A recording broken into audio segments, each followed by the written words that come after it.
The world I live in is filled with countless dungeons. First, a cavern-type dungeon was created, then a labyrinth-type dungeon appeared. Later, a challenge tower-type dungeon was formed. In short, this is a vast world of dungeons, and along with them, there are countless hidden treasures. Because of this, there are adventurers who seek to conquer and claim all the great riches this world offers. However, not just anyone can become an adventurer. Only those who have been chosen can do so.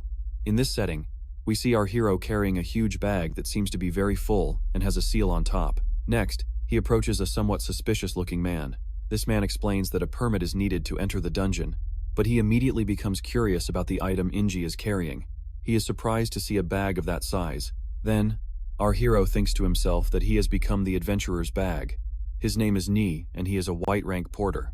Next, the adventurer shows his impatience and asks, how can a porter arrive later than the adventurers themselves? Commenting that young people these days are just hopeless.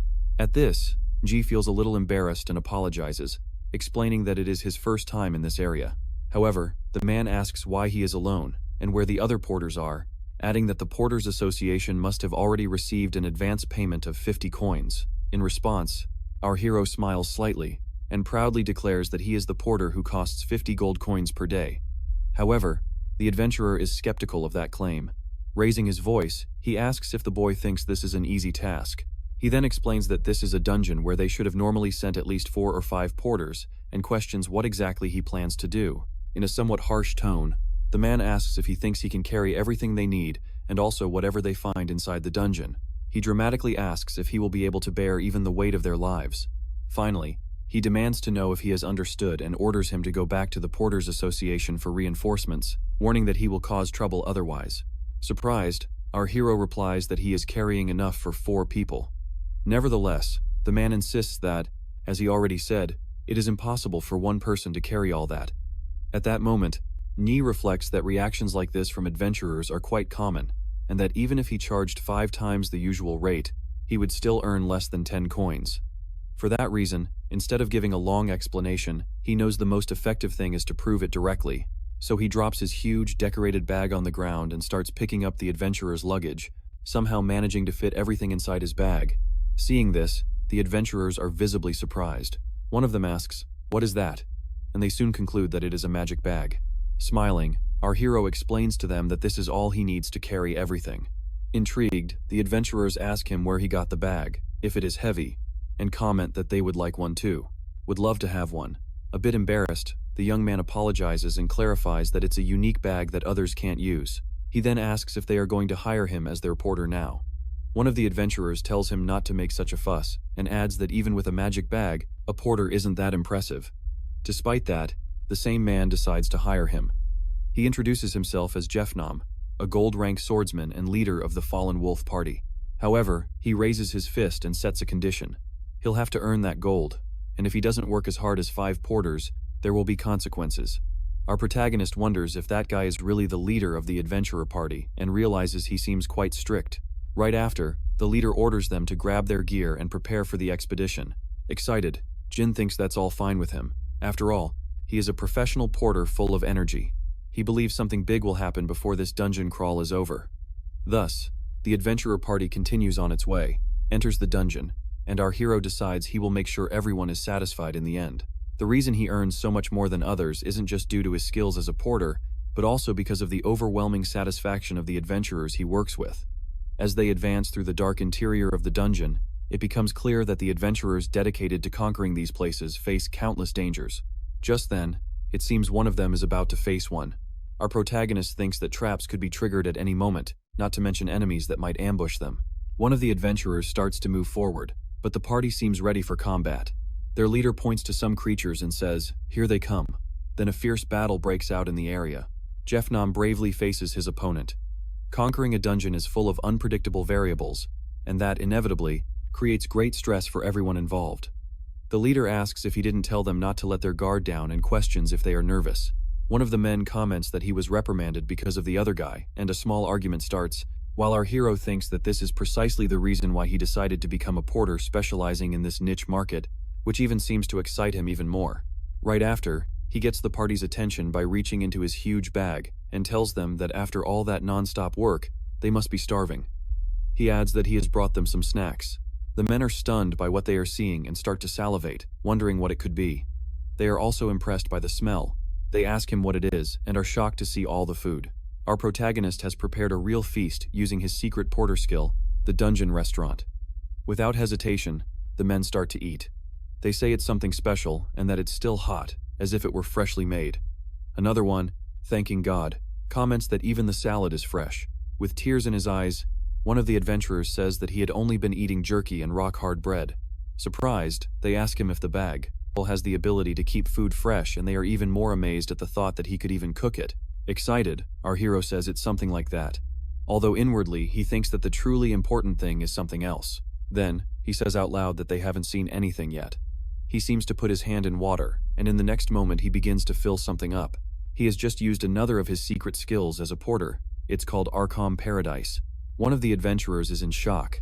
He wonders if he's at a resort, as he feels like he's in a hot spring in the middle of a snowy field. However, upon opening his eyes, he realizes the environment isn't exactly like that, and it still seems incredible to him.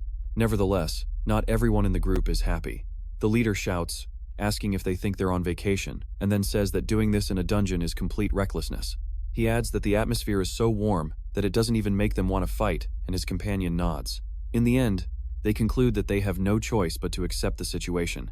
Jeff Nom admits that he took a risk, and that he didn't really believe that all of this was worth 50 gold coins, to the point of having considered asking the guild for compensation, but seeing the porter's skills, he confesses that 50 coins is a bargain. Then, our hero asks if this isn't what conquering a dungeon is really all about. He explains that outsiders might think the difficulty lies only in facing powerful monsters, but that the environment and stress can also cause failure. He adds that failures due to bad food or lack of sleep are common stories in this line of work. He states that porters in dungeons depend on adventurers, and that to make money, adventurers need to complete dungeons, so he does everything he can to help and ensure success, and concludes by saying he doesn't consider it a great sacrifice. In turn, the most veteran adventurer watches him, surprised. He says that calling all this no big deal is almost endearing, and that they rarely receive even a third of that treatment outside of a dungeon. In fact, he confesses that he had never experienced it. He claims that after receiving all that care, he feels recharged, as if he could face any enemy that awaits them ahead, and tells our hero not to worry about how the expedition will end. However, Nji looks a bit embarrassed and asks the man about his clothes. Then, as they advance again, our hero thinks that conquering a dungeon can be a smooth process. As another battle begins, he realizes that, considering the group's skill, facing the monsters is simple. However, the real problem lies with the boss monster, since they always bring a series of unpredictable variables with them. Jeff Nom activates a power in his sword and curses at the boss, saying that it's cunning.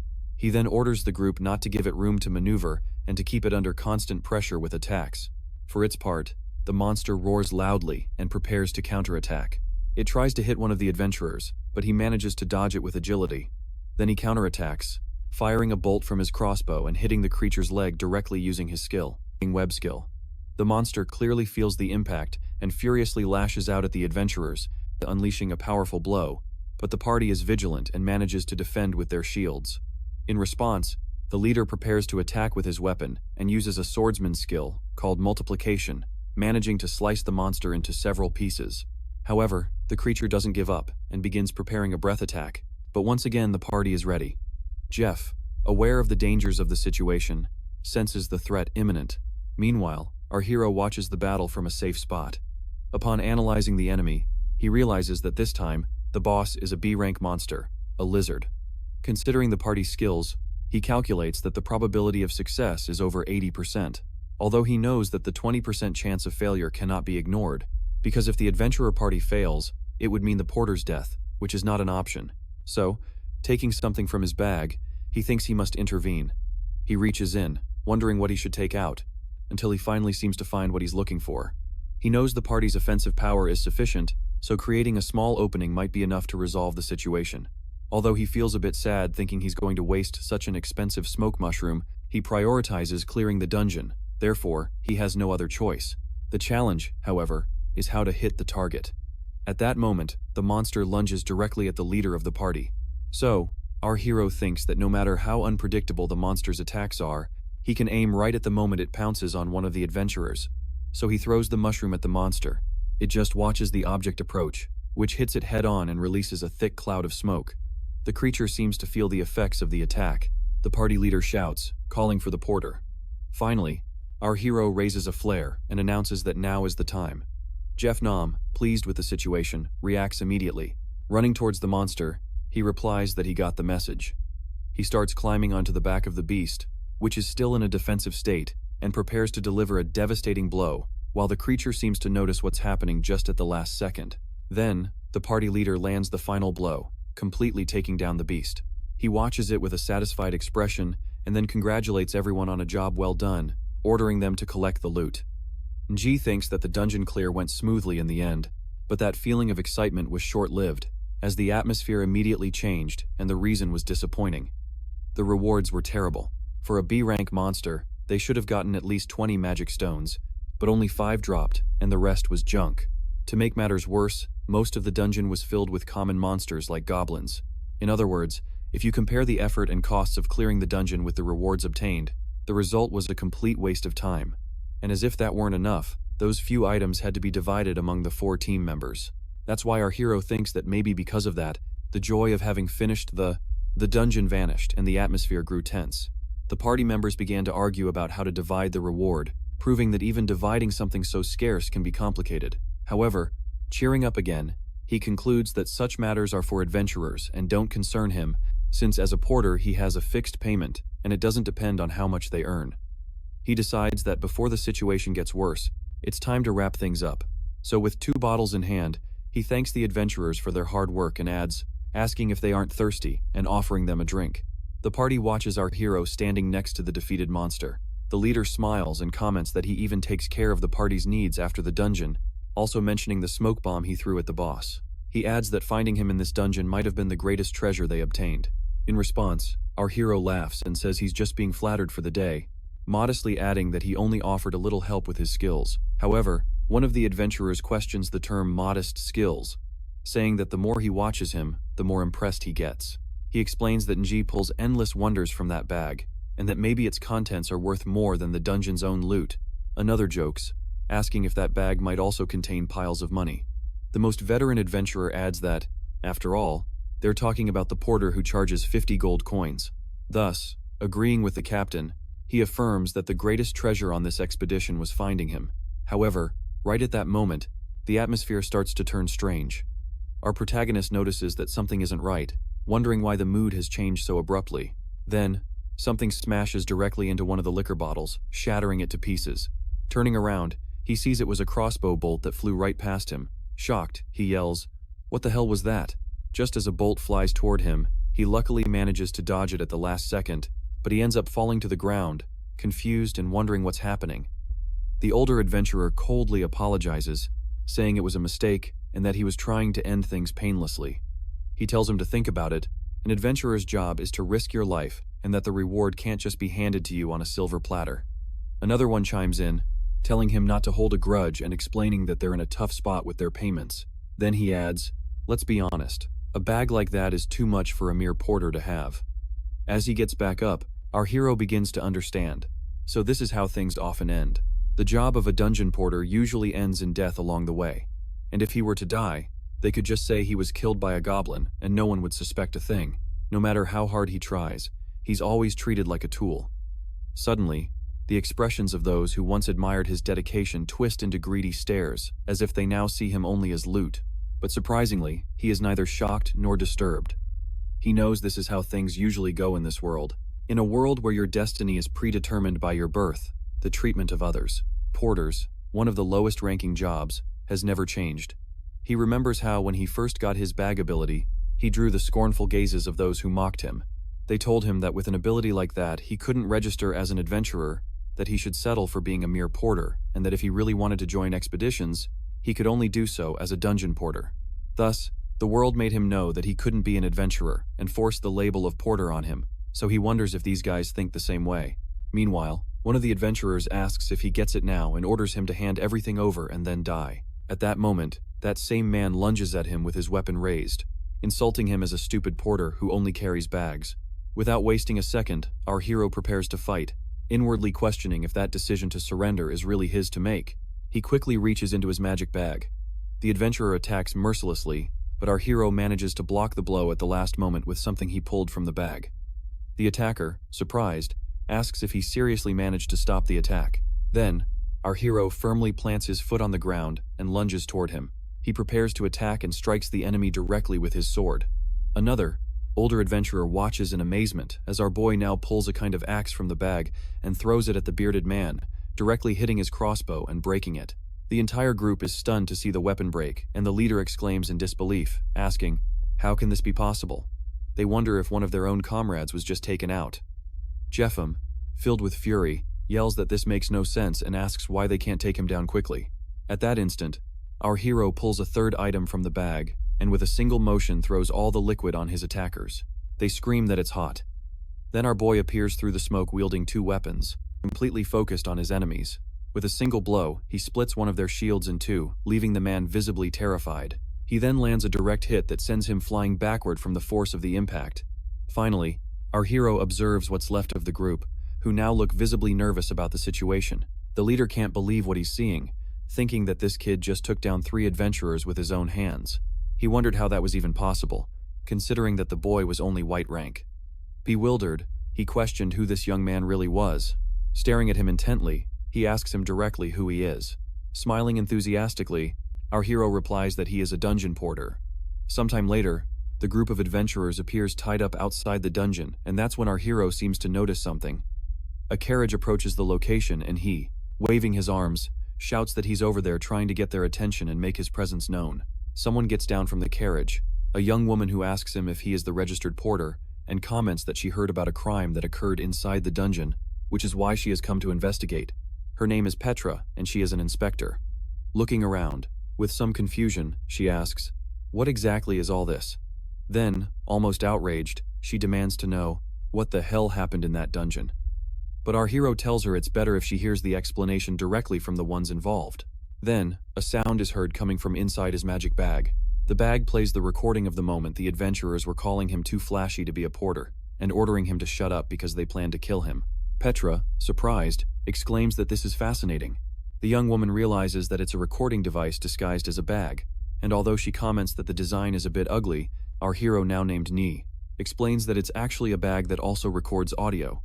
Petra says that, in any case, she now understands that he was betrayed and they tried to murder him, adding that this is enough evidence. However, she confesses she is curious how a mere porter managed to take on several adventurers. Furthermore, she points out that it seems they have been poisoned with smoked mushrooms. Smiling, our hero asks her if she knows of those mushrooms. Petra replies that she knows enough to state they shouldn't be eaten, since whoever does will suffer various physical problems, in addition to facial flushing. Then he, with apparent innocence, explains that, in short, they ate provisions that had mushrooms among their ingredients, and just as they were about to attack him, the symptoms began to appear. He asks if she doesn't think he was lucky. After all, how else could a porter take on adventurers like them? Then, smiling again, he turns to one of the adventurers and asks if he isn't telling the truth. The man looks at him, knowing it's a lie. In reality, they did eat poisonous mushrooms, but it was a trap they had clearly fallen into. Excited, our hero was asking another question. He wanted to know if that man was really a gold rank adventurer. Despite not being white rank, they both exchanged attacks with great skill, and our hero seemed capable of facing him as an equal. He felt that something was off. Even after having spent so much energy against the dungeon boss, losing to a porter made no sense at all. In that instant, our hero wondered how someone could defeat even a goblin with such a slow sword. Then, he lunged at the adventurer with his weapon, while the other thought about how humiliating it was to be bested by a mere porter, whose provoking attitude made him lose control. Counterattacking, he tried to convince himself that he was just a porter and not to think about other possibilities. Nji, smiling as he fought, easily dodged the attacks, taunting him and saying, "Coming at me again? Try harder." He kept dodging while continuing to provoke him. The swordsman prepared to use his technique and began unleashing a flurry of slashes, but our hero continued to dodge without any difficulty, laughing and mocking him all the while. The group's leader, stunned by what he was witnessing, exploded with fury, calling the porter a damned bastard and unleashing a devastating blow that was also dodged effortlessly. Getting back to the main point, the reason they lost to a porter was clear. Surprised, Jeff came to the conclusion that it wasn't because the porter was so strong, but because he himself had gotten weaker. At that moment, He realizes that his body is suddenly changing. He wonders why this is happening to him and why he feels like he's going to throw up. Smiling, our hero asks him if he hadn't told him yet, and then reveals that he was poisoned. Nie explains that the food they ate earlier was laced with a za pulp toxin, masked within the flavor of the dish. He points out that it serves as a kind of insurance against shady employers like them. The group leader, writhing from the poison, calls him a bastard and yells that if that's true, then from the very beginning it was all a plan to lead them into a trap. However, our hero just smiles smugly. He asks the man how a delicate porter like him could deceive such experienced adventurers like them and states that it was all just a safety measure, just as he had already explained. He clarifies that whether or not they were betrayed depended entirely on them, and that in cases like this he uses a catalyst to activate the poison's effects immediately. He adds that normally, after completing the dungeon, he gives them an antidote to drink, which completely neutralizes the poison. But he mentions that someone did something stupid. He recalls the moment he had 2 bottles in his hands and was offering a drink, and someone broke one of them. Now, visibly excited, he asks what he's supposed to do in this situation, explaining that he only has 1 bottle of antidote left. And even though everything happened that way, even now saying that they were poisoned sounds implausible. So the group leader says with resignation that it's fine, they just had bad luck and ate the wrong stew. Although inside, he wonders how he can accept having lost to a porter. He cries, regretting not having eaten the entire stew by himself. Meanwhile, the inspector seems to be contemplating everything she has witnessed. Finally, she says she understands and asks for the criminals to be taken away. He tells her that his work is done and asks if he can leave, but the young woman asks him to wait a moment and asks if he's heading to the city to catch a ride. Our protagonist seems a bit surprised by the offer and asks if it's free. Sometime later, the group is on its way to the city. She comments that it's a shame he had such an unfortunate experience right after arriving and that, on behalf of the Adventurers Association, she offers him an apology. However, he replies that it's fine and adds that porters are always treated like tools. The girl asks him if he really thinks so. She comments that it might be true, but there's something she needs to warn him about. Although she understands he wasn't at fault in this incident, she explains that not everyone will see it that way. She tells him that the adventurers he defeated belong to the Dawn Guild, an organization known for its arrogance and illegal activities. Therefore, regardless of the reason, if one of its members gets hurt, they will retaliate. So she recommends he stay on his guard for a while. However, in the next moment, she seems surprised by something. She gets our hero's attention, asking if he's listening, and he answers in a dull voice that he did. Then, the head of that thing pops out. Our protagonist says that he had already warned gluttony not to show itself in front of others because they always get scared when they see it. But the little creature complains that it's hungry. The inspector shouts in fear, asking, "What the hell is that thing?" Embarrassed, our hero replies that it's nothing she should worry about, that it's gluttony, and it's been living inside his bag for who knows how long. He explains that this creature is responsible for organizing all the items inside the bag. Before it started helping, everything was just jumbled together in no particular order. In return, it feeds on enormous quantities of magic stones. He then comments that, considering how chaotic this dungeon was, gluttony must have worked quite a bit too. But beyond that, he says that now he can keep all the loot from the dungeon, which normally would have been split among the 4 adventurers. Feeling generous, he comments that he's in a good mood today and asks what gluttony would think about receiving double the magic stones. This time, the creature begins to devour them happily. Petra says that it's the first time she's seen that creature and asks if it really eats the stones. Our protagonist replies that for him it's also the first time he's seen it do that, but he assures her that gluttony is harmless. The girl says that it's quite fascinating and then corrects herself, saying that his bag is what's fascinating and that she's never heard of anything like it. Suddenly, one of the horses starts acting up violently. Everyone is startled by the situation. She asks what's wrong and why the horses are acting like this. But the soldier replies that he doesn't know, that they just started getting restless out of nowhere. At that moment, our hero seems to sense something. He looks back, thoughtfully, trying to identify that feeling. They remain there, motionless, while something strange seems to be happening. Then, our hero confirms it in his mind. There's no doubt.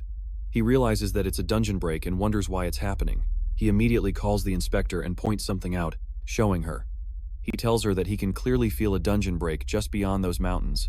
Petra is taken aback by the possibility, recognizing that this is a huge problem, and asks him, "How could you know that?" wanting to know if he perhaps possesses some kind of magical detection artifact. But our hero replies that it's his instinct. She doesn't understand and asks him what he means by instinct. At that moment, intensely focused on the situation, He continues to feel that presence and says they don't have time to argue. They must move quickly before there are more victims. Petra thinks it's absurd that he can detect a dungeon break with just his instinct when not even she, an inspector, can do so.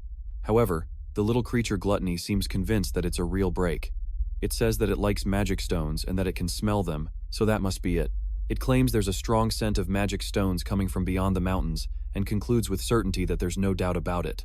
Hearing that, Petra says she understands and that they must go investigate. He then explains that when a dungeon exists for too long, a catastrophic event known as a dungeon break can occur, during which the monsters inside go berserk and begin to pour out uncontrollably, destroying everything in their path. That is why it is crucial to subjugate every dungeon that exists in this world. So Petra confirms that they are indeed facing a break.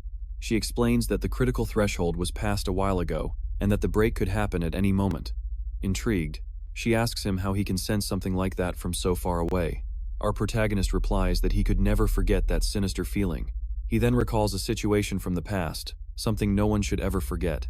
Just how horrible things get when a dungeon break occurs. Petra wonders if this man has been in one before, but even if that were the case, how could he sense it from so far away? Naji says there is something strange about all this. Since it is a dungeon near a village, it is impossible that no adventurer has taken care of it yet. Petra nods and comments that according to the records, that dungeon had already been assigned. Our hero then asks her if she knows who accepted it and what their rank is. She replies that the dungeon is classified as D rank, and that the adventurers who took it were 1 mithril rank and 2 copper rank. Hearing this, our hero is surprised that a mithril rank adventurer was assigned to a D rank dungeon, which immediately arouses his suspicions. He adds that he needs to go to the village to confirm something, and asks Petra what she plans to do. She asks him if what is happening is related to his suspicions. She then asks a guard to transport the criminals to the prison in her place, and tells him that as a dungeon inspector, she will accompany him. Moments later, they both set off for the village, and sometime later, they finally arrive. Upon arrival, they encounter a strange situation. Our protagonist comments that something is definitely happening there, and Petra agrees. Some people are claiming that this should have been resolved long ago and that nothing has happened yet. They ask what will happen if a dungeon break occurs. A martial artist named Nero says they should take the matter to the party leader, but another man replies that it is not his responsibility. That man is Van, a necromancer. Venusla, visibly upset, shouts, asking what they expect them to do if their leader just disappeared. The villagers begin to shout, calling them bastards. Our protagonist thinks that he was right after all. Judging by the situation, his suspicions were correct. A dungeon no-show occurs when a high-ranking leader registers for a dungeon, but then a better opportunity comes up and they completely abandon the lower-ranked dungeon. Petra explains that of course the association imposes fines in such cases, but our hero asks if that is not basically just a slap on the wrist, and she confirms that it is. He then concludes that in the end, the adventurer can just abandon the mission and nothing happens. However, the people of that place lose everything when the break occurs that very night. He knows that even if they asked the Adventurers Association for help by the time they arrived, the village would already be in ashes. Besides, it's obvious those adventurers are just making excuses to shirk their responsibility. One of them claims they are victims too, since their leader abandoned them and now they're just wasting time getting blamed for everything. Van adds that if anyone has a complaint, they should take it to the Adventurers Association, since they don't have to listen to that, because according to him, they're not responsible. Our protag, watching the scene, thinks that adventurers are not heroes or saviors, but ruthless people who only care about their own gain. However, even with all that, they are necessary in situations like these, because only adventurers can deal with a dungeon break, not someone like him, a mere porter. The inspector comments that it's unfortunate, but they must evacuate the village because saving lives is the priority. Then, our hero repeats in disbelief, saving lives, and wonders if she really believes that's possible. Petra apologizes and asks him what he's talking about, to which he replies that he was just thinking out loud. Then, he says that winter is coming and for those who have lost their homes, how could they possibly survive a long winter? He tightly clutches an amulet against his chest and declares that it would be impossible and, right after, throws it forward, convinced that what this village needs now is not a porter. As he adjusts another golden necklace on his chest, he wonders why all of this is happening. Suddenly he gets excited and says to Petra, "Look what you have here, a dungeon break happening right in the village he had just visited." Then, he asks if it's true that whoever subjugates a break gets to keep all the loot without paying any kind of tax. The woman confirms that yes, that is true. He laughs, saying he just won the lottery. The adventurers watch him, wondering who that guy is. They question if he's really planning to take control of that dungeon. Both of them are surprised to see the color of his necklace and wonder if maybe he's a gold rank adventurer, believing that perhaps that's actually possible. Smiling gently, our hero asks if they're thinking of joining in too and tells them that, in that case, he could split the rewards in a 9-to-1 ratio. Then he asks if they have a deal. Ji thinks that, for now, he will pretend to be an adventurer. Then, he calls the inspector and asks her what the penalty for impersonating one is. The girl replies that the fine would start at no less than 1,000 gold coins, if she is not mistaken. In front of them is the portal to the dungeon, a rift connecting to an unknown dimension and which, when it's recommended, should only be tackled by adventurers of gold rank or higher. It's an age-old battle, and no matter how difficult, you just have to defeat the monsters, but there's more to it when the opponent inside a dungeon is the space itself. Not even the most experienced adventurers can predict the environmental conditions before entering. This turns these dungeons into places that must be avoided, given the high probability of disappearance or death. Still, they are there to make a quick raid. The inspector reports that, after checking the dungeon's magical boundaries, she has concluded it will collapse in 1 hour, so that's all the time they have to clear it. But they know that 1 hour, under any circumstances, is a very tight margin, especially for a rift-type dungeon. Naji comments that they can only hope it's a simple dungeon, and if so, they can't afford to waste a single minute, not even a second. Determined, they head into the dungeon, cross the portal, and a flash of light envelops them. Petra watches, impressed. When they reach the other side, they see rocks floating in the air. Excited, the adventurers comment that a minute ago, it was nighttime, but this is clearly another world. One of them says that the story of the first special dungeon, subjugation by the adventurer Van, is just beginning, and the inspector also looks enthusiastic. Van adds that he'll do such a good job it will leave the association speechless. The inspector laughs and says he's only so happy because he doesn't know anything yet, adding that at first glance she thought they were doomed. Our hero admits that he thought so too, a bit tense. Naji says that this scene feels strangely familiar. Looking at all the stones leading to a structure high above, he comments that it almost seems as if everything was scripted. Then, the inspector tells him they'll have to climb for an hour and asks him how he was able to lie like that, smiling.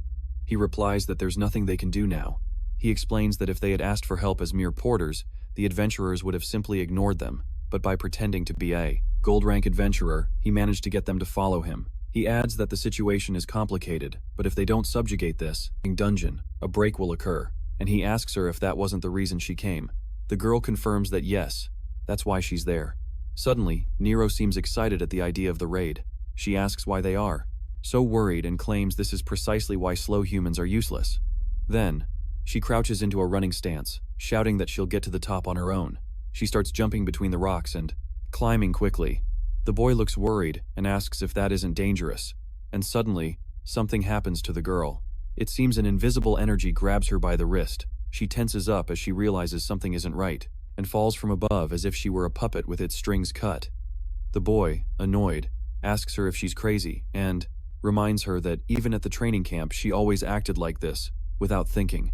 She asks if he is scolding her, and he replies, angry, that yes, she deserves it because they learned that rift-type dungeons have curses and restrictions. The girl tries to defend herself, saying she knows that.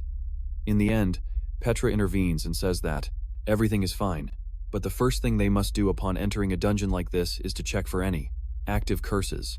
As they wonder why they are chained, the girl explains that it seems to be a locational curse.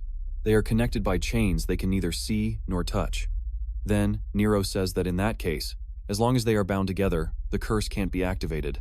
Our hero comments that tricks are no use, after all. They seem to work in this dungeon, but fortunately they have a full set of climbing gear. Nero is in shock seeing the enormous amount of stuff that comes out of the bag. Excited, our hero says they must move forward step by step. In this type of dungeon, the best strategy is to advance steadily without wasting energy by trying to climb quickly. However, they shouldn't go too slowly either. They have to maintain a constant pace. Therefore, he tells them to follow him, and to remember that since they are connected by invisible chains, they must not get too far apart from each other. He adds that they must advance while always maintaining a constant distance. Nero comments that the leader of the group is a bit slow and says he'll run ahead, but the boy objects. He tells him that instead of rushing ahead, they should follow the planned route, so they won't have to backtrack later, even if it's slower.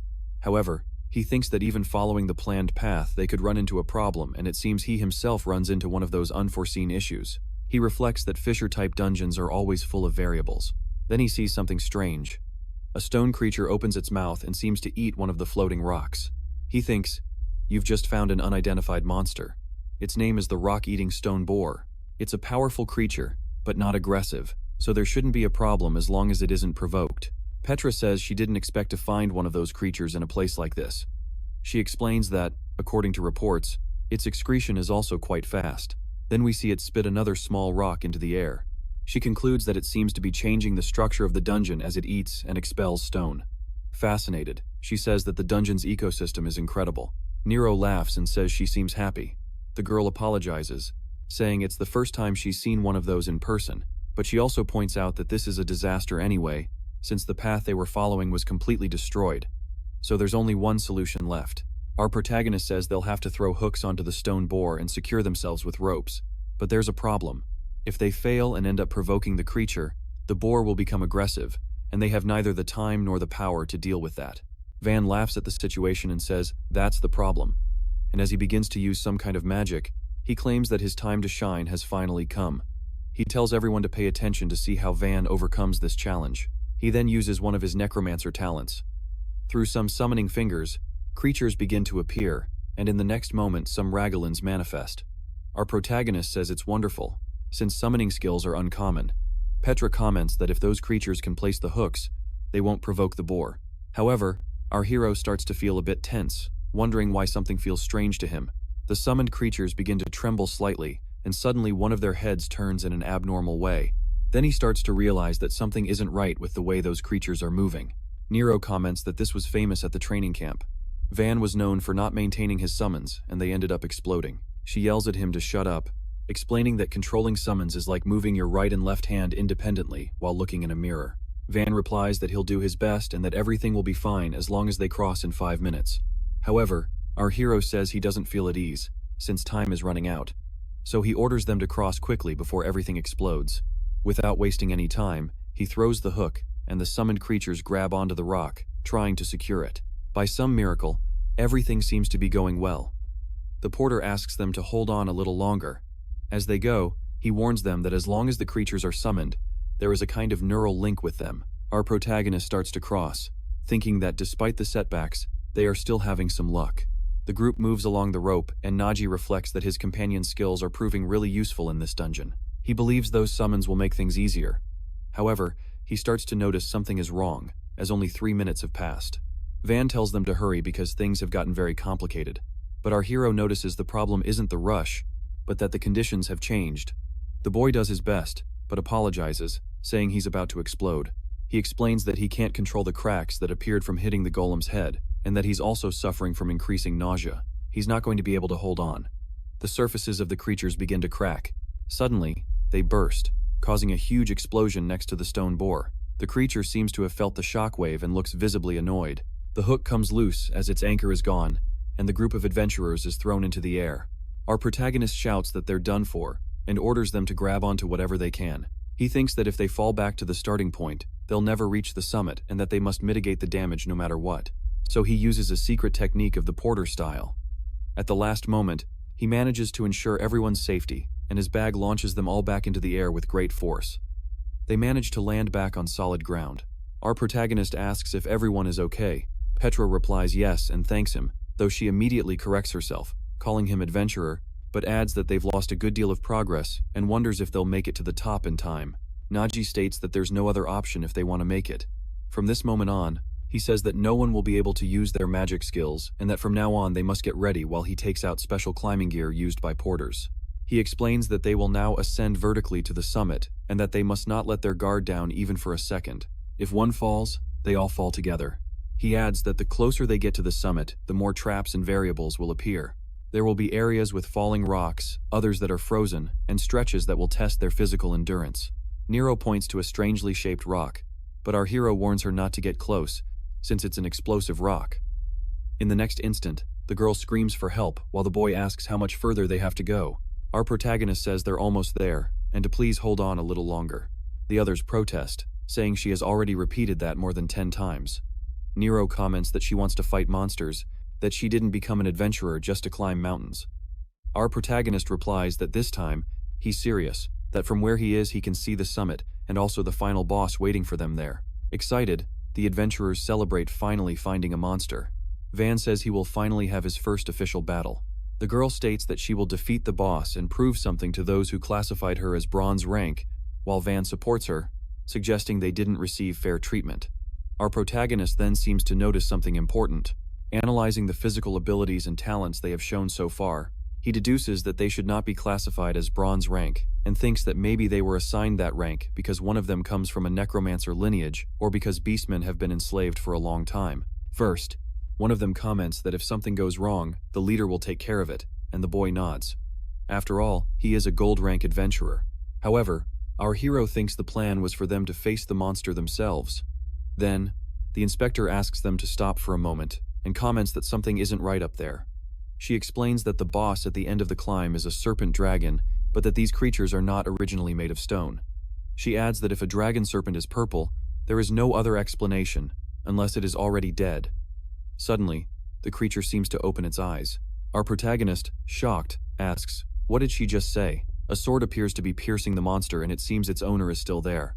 A man is resting, leaning against the creature, wondering what all that commotion is about. Then he notices something from up high, observes our hero's group, and Naji wonders if he is sensing a murderous intent. The man watches them from his position, and in the next instant, he leaps directly toward them. The group of adventurers waits in silence, but something flashes past our hero, and the man instantly appears right next to everyone.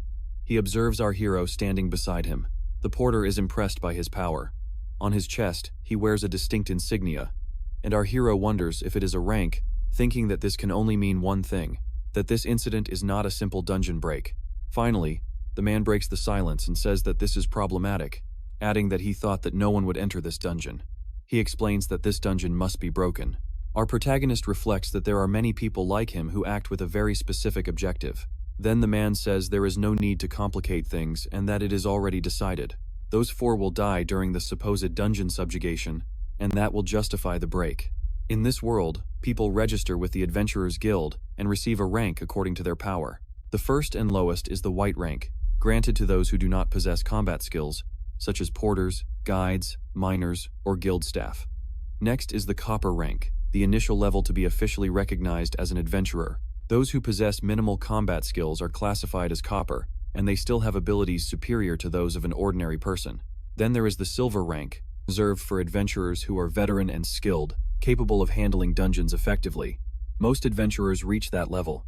After that is the gold rank, which is only accessible to those with extensive dungeon experience and exceptional skills. They become raid leaders. These are the standard ranks, although there are higher ones like platinum and mithril, which are extremely rare. It is said that those who reach these ranks are beyond human capabilities. Only those who transcend human common sense can obtain that level. And right there, being surrounded by the group, is a mithril rank adventurer. Our protagonist feels tense about the situation. He senses the man's aura, is genuinely impressed, and thinks that even if they all attack together, they could not defeat him. So he asks the inspector if she knows anything about that adventurer, and she says yes, because there are not many of that rank in the city. She tells him about the Dawn Guild, the same one she mentioned before for its arrogance, and explains that this man is the guild's raid captain. She finally identifies him as the berserker Turkin. The man comments that the girl's face looks familiar and realizes that she works for the guild. He asks what she is doing in this dungeon and if she is pretending to be an adventurer, reminding her that she is white rank. Petra says she would like to ask him a question and then addresses him formally, calling him Sir Turkin of the Dawn Guild. She asks why he has not cleared the dungeon yet, pointing out that it is about to collapse. She asks if it is not the duty of every adventurer to prevent that from happening. However, the man with a somewhat psychotic look questions her about this supposed duty and starts laughing like a maniac. He asks her what kind of duty she is talking about. He then explains that adventurers act only for their own benefit and offers an example. He asks if it would not be more profitable to let a dungeon break happen instead of clearing it. Petra, bewildered, wonders what he means, but our hero seems to have understood the situation. He thinks that he never believed adventurers were heroes or noble warriors, but realizing that individuals like this exist is disgusting. If this guy really plans to cause a dungeon break, then he must stop him at all costs. However, there is a big problem. Directly confronting someone of mithril rank would be madness, so for now he will take another path. With a smile, he feigns calmness and says it has all been a misunderstanding, that they are just adventurers who ended up in the dungeon by accident and unintentionally bothered him. Then he offers him a gift, as an apology, an exquisite skewer prepared by a master Durkin. The man, surprised, asks if that food came from his bag, and Nagi asks if he is not hungry after so much time in the dungeon. Our protagonist knows that confronting that scum directly is not an option, so he must make another decision. He decides to weaken him by other means. The man tries the food and finds it incredible. It is hot, with a flavor that seems freshly made, and he is delighted, stating that not only is the meat perfect, but so is the shrimp. Our protagonist thinks he should eat as much as he wants, but then the man comments that there's something special, that the flavor of the added ash mushroom is exquisite. Then he stares at him and asks if he really thought that dirty trick would work. Our protagonist realizes he's done for. The man prepares to attack, saying that this is payment for the meal. The attack is extremely fast and he barely has time to react. He takes the hit head-on and is sent flying. The girl screams as she's chained to him, which causes her to be dragged along, but they manage to land on a nearby surface. She asks what they are going to do now. The man approaches quickly and mocks them, asking if they are really such rookies that they can't resist the curse of the chains. The girl gets on guard as the man lunges at her, assuring her that this dungeon will be their grave. He prepares another attack while she tenses up, waiting for the impact. Ivan yells at her not to just stand there and gets ready to join the fight. Then, a huge explosion shakes the top of the rock, and a cloud of smoke with fiery sparks rises in the area. From its center, a visored figure appears. Durkin is surprised and asks, "What is that brutal creature summoned? Could the boy be a novice necromancer?" Ivan, enraged, asks him if he's the raid leader who let them join the dungeon, but never showed himself. The man replies sarcastically, saying he was wondering who the fools were that accepted the request for this dungeon that everyone else avoided, and now he gets it. It was them. He adds that he's heard they're a bunch of fools. Ivan tells Nero not to be scared, that when the raid leader returns, it will be 3 against 1, and they just need to hold out until then. Especially if the attacks remain physical, the golems can hold out indefinitely, so they charge into battle with the mindset of fighting like it's a training session. Durkin, excited by the fight, responds with a new, powerful blow that shakes the summit. Our protagonist is not in good shape, but he begins to regain consciousness as the girl asks if he's okay. She explains that she gave him emergency first aid, so he thanks her and says he must have passed out for a moment, asking how everything is going. She replies that, to be honest, it's not going well at all. She explains that Nero and Ivan are fighting with all their might. The girl prepares to launch a direct attack, but Durkin blocks it with ease. Then she spins on her feet to try another strike, but the man defends himself again without taking any damage and looks at her with a murderous glare. He grabs the golem by the head and spins it around, using it to smash Nero. And as was to be expected, considering that opponent, they won't be able to hold out for long. Our protagonist admits that he made a mistake. He should have considered the possibility that the poison wouldn't work. The girl, confused, doesn't understand what he means. Then he asks her if he can learn more about that guy. If he's mithril rank, then he must be famous. The girl confirms that he's right. She explains that in close combat he has no rival among the existing ranks, and that he has also completed a considerable number of dungeons. He is also known for his multiple clashes against other adventurers, which makes him a specialist, especially when he uses his greatsword techniques. He's famous for splitting ogres in half with a single slash. NG comments that luckily he doesn't have his sword at the moment, and the girl feels relieved. For his part, our hero says he was hoping to hear something like a weak point, but all of that is just discouraging. She adds that the big problem is that even if, by some miracle, they manage to defeat him, time would have already run out because they simply don't have any left. So no matter how close the goal is, they won't make it in time. Furthermore, she states that if it weren't for the curse of the chains, at least they could try to split up. Then, our hero quietly repeats the curse of the chains and at that moment seems to realize something important. He knows they can't see or touch them, but they are bound by a chain. That's a problem, because if one falls, they all fall. However, if he thinks about it from another perspective, maybe that's also a strength. If one rises, they all rise. That way they could turn a disadvantage into a solution, and perhaps that's the key to defeating both the mithril rank adventurer and the time limit at the same time. As he reflects, he tells himself that even if he's just a fake raid leader, or even if he were the real one, he must play all the cards he has in his hand. He knows that separately, each of them might not be enough, but if they combine their skills, they might have a chance. With that idea in mind, he asks Petra to analyze the terrain with her ability and calculate the distance. The woman replies that being so close, she can do it easily, even draw a map. Our protagonist smiles and asks her to do it quickly. Then, the woman uses her scout's talent and begins to draw with a magic pen, creating a three-dimensional map of the area. The guy is impressed by the precision of the drawing and comments that it exceeds all his expectations, saying that she is a top-tier investigator, but Petra simply says that's just the basics. Then she asks him what he plans to do with the map, and he explains that he will use it to target the monster, that this fight isn't just against a human, it's also against a monster. NG explains that adventurers often face creatures stronger than themselves in dungeons, and asks Petra if she knows how they manage to defeat them. She replies that maybe with strategies based on experience, but the guy smiles and tells her she's wrong. Next, he begins to explain that the secret for adventurers to defeat superior monsters is to use dirty tactics, so that they win thanks to those unorthodox strategies. So to defeat that monster, he will also have to get his hands dirty. Suddenly, he jumps from where he was, and says he'll do it the same way, by fighting dirty. At that moment, something is thrown towards Durkin. Of course, he notices it and, smiling, catches the arrow with ease. Our protagonist thinks that he believed that arrow would work as a surprise attack. However, something unexpected happens. He uses a porter's trick, a well-aimed web shot. The enemy realizes that moving has become difficult. Just then, the protagonist appears in front of him. Durkin smiles and asks him if this is going to be a showdown. He charges straight ahead, believing he's confident now. But our hero, without wasting a moment, reaches into his bag and unleashes another porter's trick, a rain of mushrooms.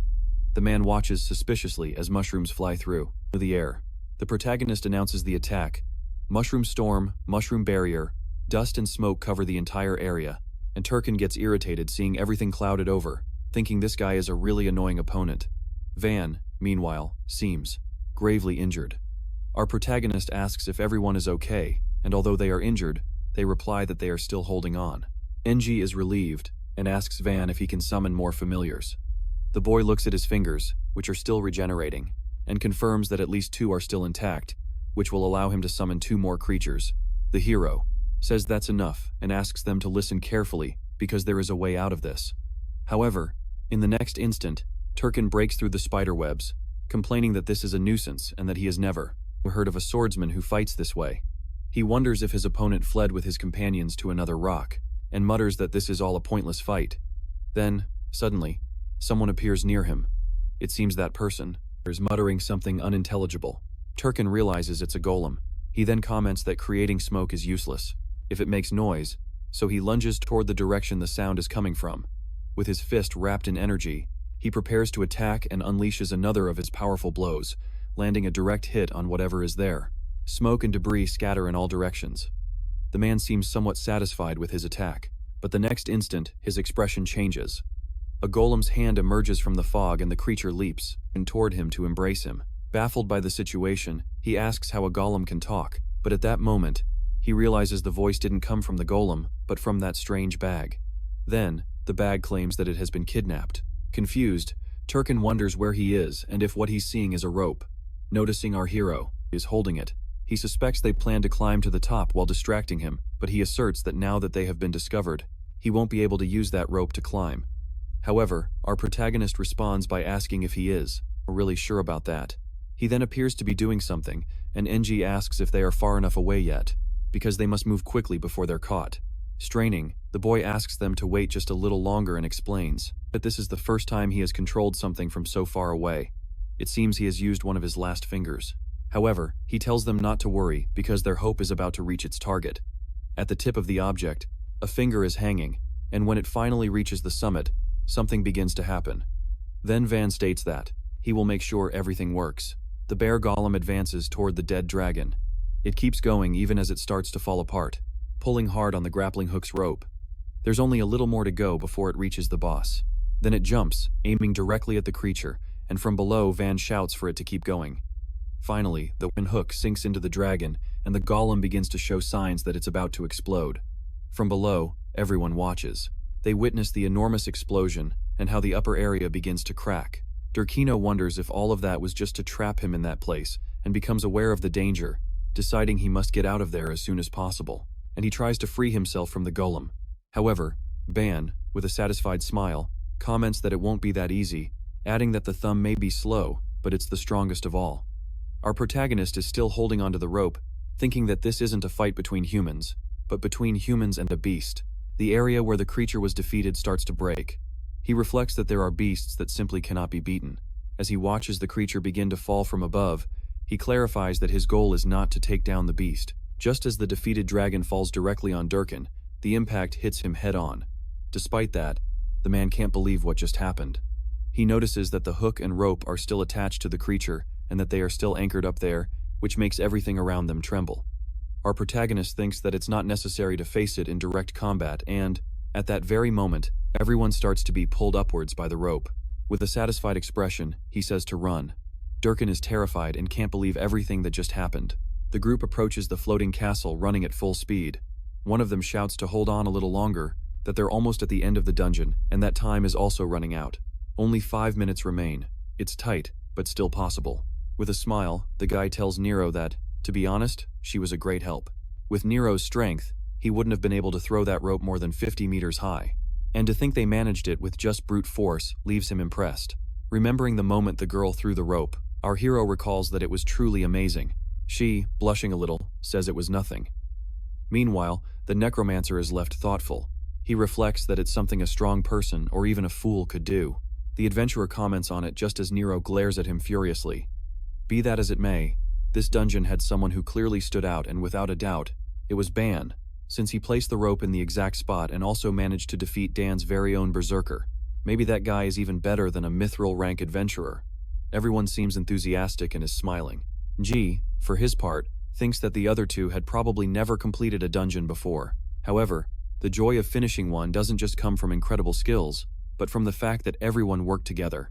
Doing it that way is motivating, and that's why he believes the greatest contribution was Petra's. Nevertheless, the adventurer disagrees. He acknowledges that even though the dungeon's supervisor has research skills and did some basic work, the girl was the one who created an incredibly accurate map. Thanks to that map, the group was able to calculate their positions easily.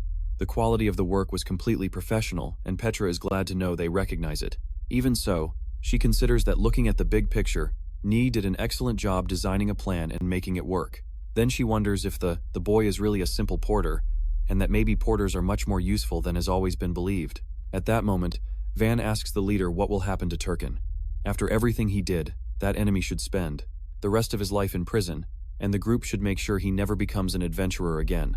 Petra responds cautiously. She says that while it's true the man did something atrocious, it's also true that he is an adventurer of mithril rank. And the higher the rank, the more immune one becomes to punishment. If someone is at that level, they have very powerful legal protections from the state.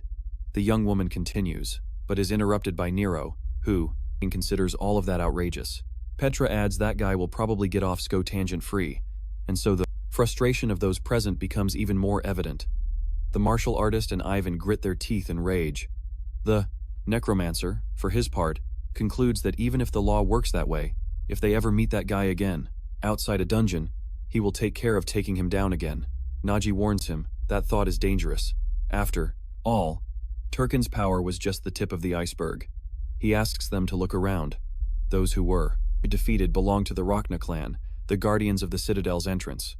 The adventurer eliminated them all, by himself, adding that they would have done the same if they had gotten the chance.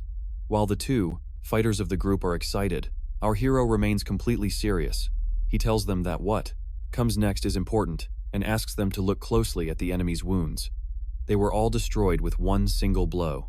The adventurer's true talent appears when he uses a weapon that is suitable for him. When Turkin fought against them, he used a greatsword or his special talents, ending the fights with pure brute force.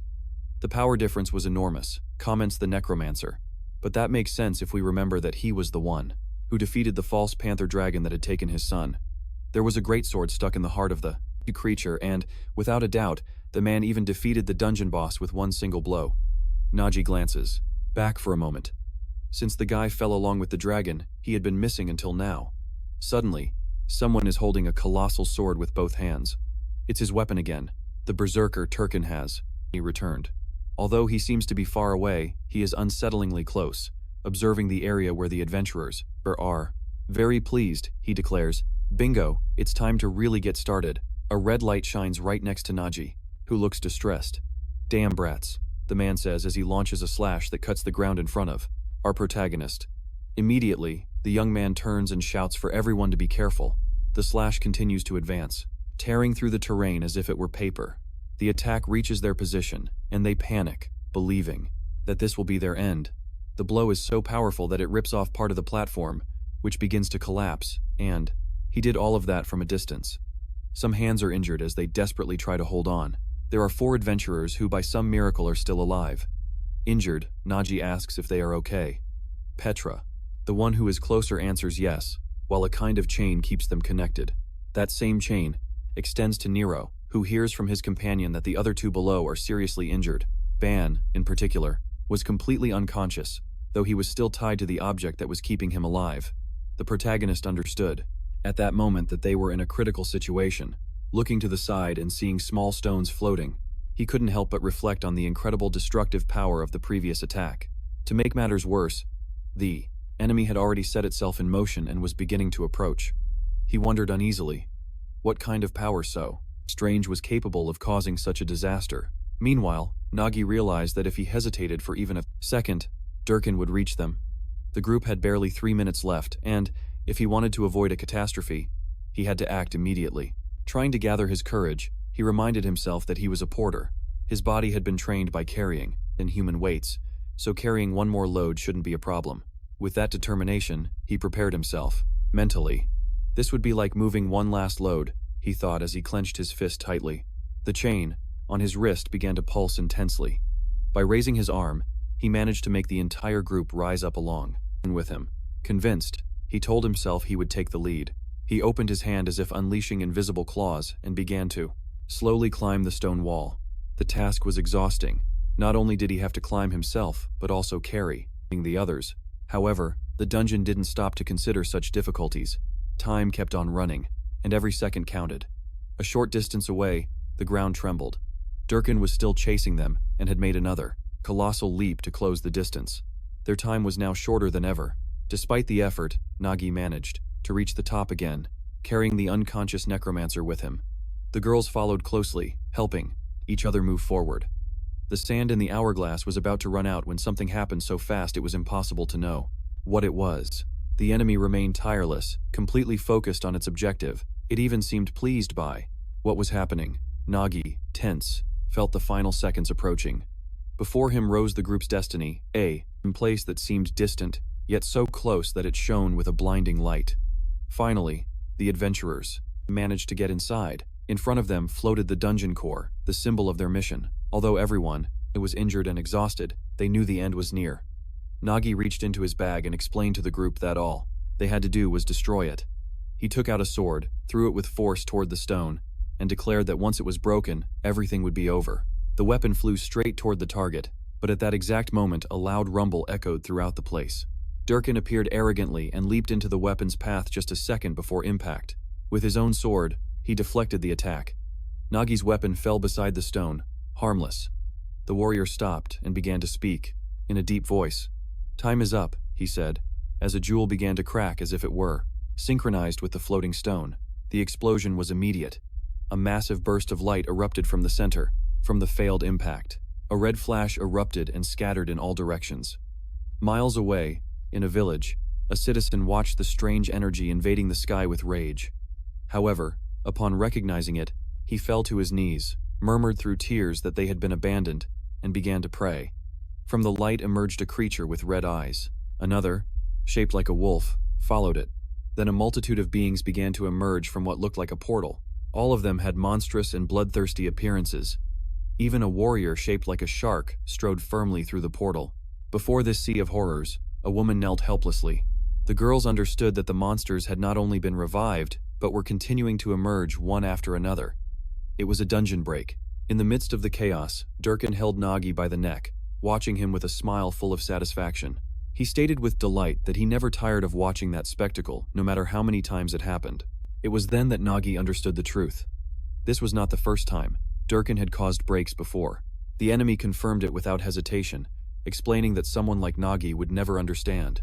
A dungeon that suffers a break regenerates into an even more powerful version, and that means better rewards. Therefore, all of this was happening for something so insignificant, and, consequently, it was clear that the warrior cared nothing at all for the suffering of the people in that city. Mocking the protagonist's reaction, Durkin sarcastically repeated the word insignificant. Then, with a crooked smile, he He emphasized that adventurers valued good rewards above all else, and added that he could not care less what happened to those trash. According to him, typical adventurers were not heroes or saviors, but selfish people who only thought about their own benefit. Hearing these words, Nagi thought bitterly that he truly hated that type of adventurer, the ones who combined great power with profound evil. And it was then that he realized the enormous suffering that type of individual brought to the world. He reflected again, this time while watching a bird in mid-flight, as the bird, indifferent to the chaos, continued on its way, flying over the portal. What happened next was completely unusual, as suddenly some adventurers and a black crow beat their wings with violence. Nagi understood at that moment that some people had a deep power within them and at the same time a strong sense of justice. Shortly after, someone became visible on the bird, and surprisingly, that person was eating bread with complete tranquility. While chewing, she serenely declared that she had already marked her target, as her gaze was serene and determined. Then, with agility, she performed a somersault in the air, ready to attack, and with a firm voice, she stated that she would take care of eliminating that rift before it got any bigger.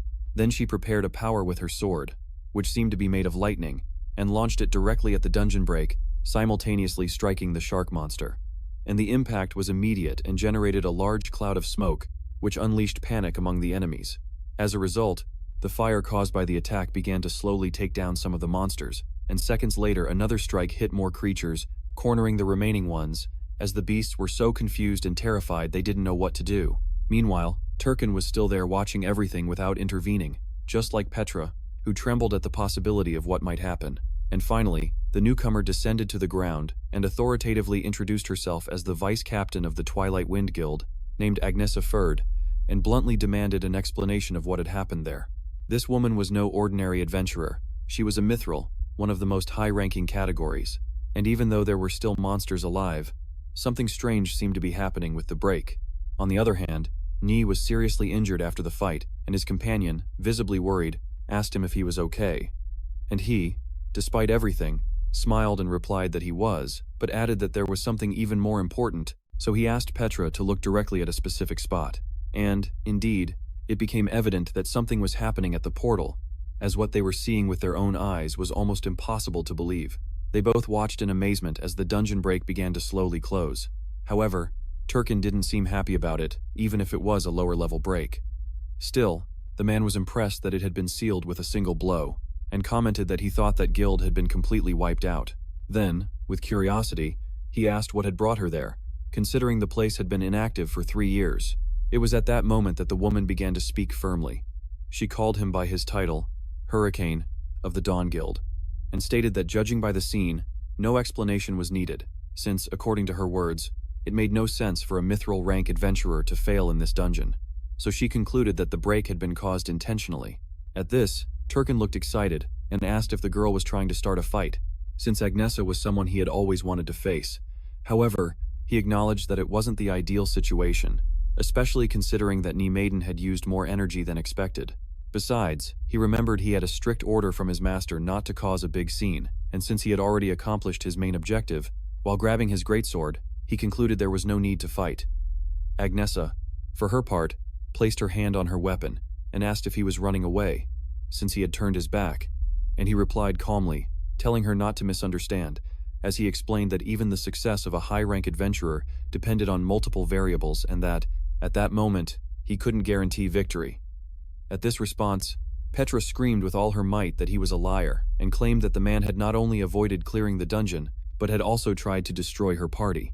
However, he, unperturbed, simply asked if they really believed he had tried to do that. Then, smirking to himself, he stated that perhaps there was some kind of curse in this dungeon that prevents newcomers from distinguishing between friends and enemies. He even implied that because of that, the previous attack hadn't been intentional, which caused even more outrage in the young woman. Next, he said they could check for themselves, but that unfortunately the dungeon had disintegrated into dust. And that explanation, although absurd, seemed to be convincing enough for the association to accept it, and even for someone of white rank to believe it. Of course, all of that was nonsense, but countless times the weight of a mithril rank held more authority than the truth, no matter how many copper or white rank adventurers testified against him, since telling the truth didn't guarantee victory, and worst of all, that guy knew it perfectly, and was taking advantage of the situation. Still, quite pleased, Hurricane said they were done there, and said goodbye. mockingly saying he'd see them next time, calling them pups. Those people stood frozen, watching him as he walked away. Relieved, NG muttered that the dungeon break had been stopped and, immediately after, began to show signs of exhaustion. He collapsed hard onto his knees, leaving the girls worried about his condition. Agnesa watched him for a moment, noticing that the boy had been through a lot and was completely exhausted, besides being covered in wounds. Suddenly, the sound of powerfully beating wings was heard, and someone indicated for them to place the boy there, since Aeon could take them back to the city in an instant. The girls watched as the woman gave the order to the Thunderbird, and that was how the chaotic expedition inside the dungeon rift came to an end. The village saw the morning without a single scratch.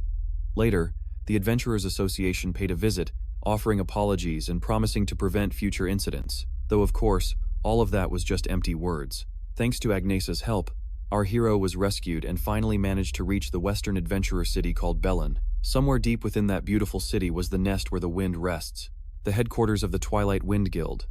G was sleeping like a baby. He slowly woke up from a deep sleep and seemed unclear about where he was, or that he had even fainted. He thought to himself that he had opened his eyes and found himself on a worn-out bed. With effort, he sat up and asked where he was. And right in front of him, Petra was sleeping with her head resting on the bed. Little by little, the girl began to wake up from the sound of voices. Relieved to see him awake, she started asking him how he felt. His other two companions were also present, acting more energetic and saying they had been really scared. Ni, still confused, asked where he was and said he remembered the moment Durkin left, but he thought he had passed out right after. Then, they explained that they were at the Twilight Wind headquarters and that the kind lady had saved him. A priest from the church was even called to heal him, which explained why he had no wounds, only fatigue, and his friends also seemed to be fine. He said that was nothing for a first-class adventurer and that he was confident in his stamina. One of the two clenched his fist tightly and commented that, anyway, since the first adventure under the name Ban had been quite a journey. Then, he proudly said that when he saw the happiness of the villagers after stopping the dungeon break, he understood the true role of an adventurer. A little girl cheerfully handed the necromancer a flower, thanking him for protecting the people. What had started as just another dungeon in search of rewards and glory was these villagers' home. Afterward, they asked for forgiveness for being arrogant to a citizen, and they declared to Nagi and each other that they would become great adventurers and that they had saved a village. Happy. Our hero replied that it was good to hear that. He felt good knowing the group had protected the village. However, now that it was all over, he could finally reveal the truth. In reality, he wasn't a gold rank adventurer. In fact, he was a lower rank than all of the others with him. He was just a white rank porter. He wondered if they would treat him the same after finding out and immediately answered himself that, of course not. Nagi began to choose his words carefully and told them that he needed to tell them something and asked them to please not get upset.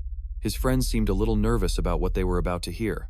Then, the boy confessed that he had pretended to be an adventurer and had passed himself off as their leader. Naturally, their reaction was understanding. Nero said they understood, that there was no other choice. And just like that, the bond that once existed between them vanished, and now they were back to being just adventurers and a porter. The girl also commented that next time she would ask him to carry the equipment. As they walked away, they told him that the party would be away for a while and that he should get some rest. Finally, they closed the door behind them. Petra asked him if it was really necessary to tell the two of them the truth, and he replied with a smile that they would both become great adventurers while he worked as a porter in that city. He would probably run into them again. He stated that it was better for them to hear it from him rather than find out from others later. The girl felt sad for her friend, but he seemed determined. It was true, he wasn't an adventurer yet, and she, in her job as an inspector, came across many of them. Most of them only cared about their personal gain and wouldn't hesitate to commit atrocities to achieve it. Unlike heroes or warriors, adventurers lived solely for profit, but that wasn't the case with this boy. Even with nothing to gain, he conquered the dungeon. He risked his life with a single goal: to save the villagers without asking for anything in return. That's why, even if you're not an adventurer, Petra said as she took his hand, and she sincerely completed her thought, saying that he was a hero. For an instant, the boy closed his eyes, then snapped them open, thinking in surprise that there was no way he could be that. Meanwhile, all the attention was focused on the conversation between Durakan and Agnesa during the break. The boy looked away and noticed something was happening. A brilliant golden light burst from the rift. It was a lucky day, as this was the reward for having cleared a dungeon break. Nagi walked cheerfully toward the chest that was behind everyone. He pulled out the last ounce of strength to grab it before collapsing from exhaustion. Still, the boy felt truly happy to have succeeded. He kept the entire reward for himself for the second time in a row, and he planned to check it later. However, Petra wasn't the only one who didn't fully understand the boy that day. Neither did the other two. Nero even spoke with his friend, saying that their leader was a porter. B asked the girl if she had noticed it too, and she replied that obviously yes, and the necromancer, for his part, added that of course, according to them, Nahi was pretending to be just an unimportant porter when in reality he was a gold-rank adventurer. Our protagonist probably thought he had fooled them both or that they were naive, but now the porter knew that they were more innocent than he had imagined, especially since Nero claimed that he would keep the secret. Meanwhile, Durkin was crossing a bridge. A man commented that he had heard some stories and asked if there was interference, which he called a shame. He said that they encountered a strange swordsman and then they got involved with the Twilight Wind Guild. Then, he asked Albuquerque if he remembered Dukin against an Eslo, and added that the Dawn Guild would not overlook those who heard about that conflict, whether it was a fake adventurer or a member of the Twilight Wind. Meanwhile, Agnesa was walking through her guild's headquarters and thought that if what Nahi had told her on the way was true, then Nahi could do something more. She remembered a conversation she had with Petra. Since there was still a little while before reaching the city, she asked her to tell her the whole story, how she got seriously injured and why she was there. Agnesa told her she wanted to hear everything, and Petra, a bit tense, asked if she had discovered that she had entered the dungeon without permission. Mortified, Petra asked how she knew, and Agnesa explained that her party's composition didn't match the official records. Still, she told her not to worry, that it was only a personal conversation between them and that there would be no formal consequences. Then she added that she just wanted to confirm something. Nesa explained that she had been investigating the recent chain of dungeon breaks and that she had found a possible connection to the Dawn Guild and that one had occurred nearby precisely that day. Petra, intrigued, asked what the connection was and Agnesa confirmed it, although she clarified that for the moment it was just a theory, but that any information she could share would be useful. Petra said that if it was something like that, then she understood the importance, but that Nahi's illegal actions had to be kept absolutely secret. In fact, she stated that he should be praised. Then she promised to explain everything that happened, how they entered that dungeon and what happened while they were inside. Agnesa then reflected that the gold-rank adventurer who led them was actually just a porter, and yet they almost managed to conquer that dungeon. She firmly believed that if it hadn't been for the interference from the Dawn Guild, he would have succeeded, and that would have been something incredible under the command of a mere porter. She considered that what most deserved recognition was his mentality, the fact that he had chosen and risked her life to prevent a dungeon break. Our protagonist looked at her and said that she was the one who saved him. Agnesa asked if he was sure, and the boy gave her. The girl said she understood and got straight to the point. She declared that by the authority of Agnesa Ferd, sub-captain of the Twilight Wind Guild, she was ordering him to join her team, smiling kindly. Our hero said that no one had ever thanked him. The Twilight Wind Guild was one of the most prestigious in the city, or at least, it used to be. After the guild leader's disappearance, it began to decline and now, after a long time, a guild meeting was being held. A girl expressed that she was against what was happening, stating that, no matter how desperate they were as a guild, they couldn't just accept anyone. That girl was a gold-rank anchor. Then, someone said out loud what everyone was thinking. Nines, also a gold rank, commented that he agreed and that Agnesa had acted on her own. Furthermore, the man asked if the boy wasn't just a porter pretending to be an adventurer, adding that a porter and a phony didn't exactly sound like anything special. Pororo, a bronze-rank priestess, chimed in, asking if it was really necessary to be so harsh and declared she was in favor of recruiting him. The girl replied that if she was in favor, it must be because the boy had a pretty face. But Pororo retorted indignantly that it was slander, that she had only focused on healing him, although she admitted his messy hair had a certain style. At that moment, Stone asked them to stop arguing because there was no point in continuing, since Agnesa had already left. He was a bronze-rank tank adventurer, and asked him whose side he was on, while Pororo warned him to think carefully about what he said or he might regret it. Feeling the pressure, Stone began to stammer as he tried to explain his point, when suddenly, someone appeared saying there was no need for debate. Immediately, another woman arrived to inform them that they had been rejected. The entire group was shocked by the news, and seemed unable to believe it. Meanwhile, elsewhere, our hero was in his room. He began to wrap his hands and tie up his messy hair, while saying that everything was ready now. His friend asked him if it wouldn't be better for him to rest a little longer before going out, but he said he was fine and that staying still only made him more restless. She said she understood, but wanted to know why he had rejected the guild's offer, since belonging to one offered many advantages. Our protagonist replied that he was aware of all the benefits that joining a guild entailed, but, on the other hand, Getting involved with many people brought headaches and explained that he preferred things as they were, simple and familiar. Petra told him that if that's what he preferred, she wouldn't pressure him, but she insisted that this was the second time they had crossed paths with the Dawn Guild and asked if it wouldn't be safer to be under the protection of a guild. He told her not to worry and added that, in any case, he had come out unharmed both times and asked if she really thought they would go after a simple porter. She said that it was fine then and that needed to get back to the association. Our protagonist smiled and thanked her for everything, but she told him that she was the one who should be thanking him. She told him that if he ever needed anything, he should go see her at the association. Our protagonist was thoughtful for a moment, but then he smiled softly and nodded. Excited, he thought about checking the reward before leaving, since he really wanted to know what he had gotten, imagining it could be a weapon or something valuable. So he opened the bag and called for Gluttony. He practically dove into the bag while asking where it had gotten to. He started rummaging around, asking where it was hiding, until he finally found the little creature. Our protagonist asked it why it didn't appear when he called and questioned the strange expression on its face, but the creature replied that it was nothing. Then he asked if it had seen what was inside the chest and what kind of reward they had received, but the little one said there was nothing. Naji commented that it sounded a bit suspicious, but Gluttony insisted that there was nothing strange.